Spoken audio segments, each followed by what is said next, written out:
We think around 120,000 people were affected by Gatwick being shut there for 36 hours. I guess the good news is the flights are up and running again, but you can expect some flow-on chaos, if you like, from the flights that didn't leave. Now, many of the people who have been caught up in this have already been sorted out. As you mentioned, lots of them were flying in, so they were diverted to other airports and they've been able to finish their journey, perhaps by train or bus.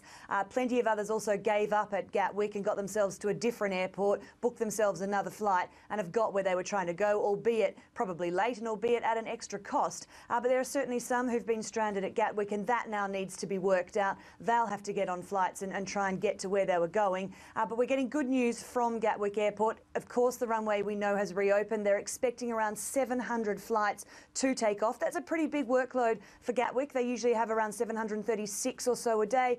So they're really going to be pushing those planes out today as fast as they can. But of course, the big question is who was behind this drone, because police have not been able to get the drone and they've not been able to find the people or the person behind that was flying it. Now, police think it may have been a couple of drones that were being used, but they don't know who's behind it. Last sighting of that drone was around 10 p.m. on Thursday night. So that's around 10 hours ago. If we have a little look at the newspapers here today in the UK, the Times reading here, Army called in as drones force Gatwick shutdown.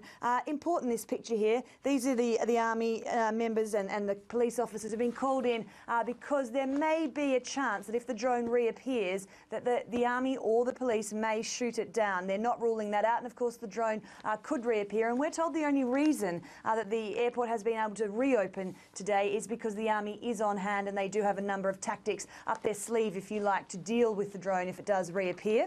If we look at the Sun, the drone wolf, and a picture here of the drone. This is interesting. Also goes on to say a lone wolf eco-activist. So they're thinking perhaps that the people behind this may have environmental reasons for disrupting so many passengers.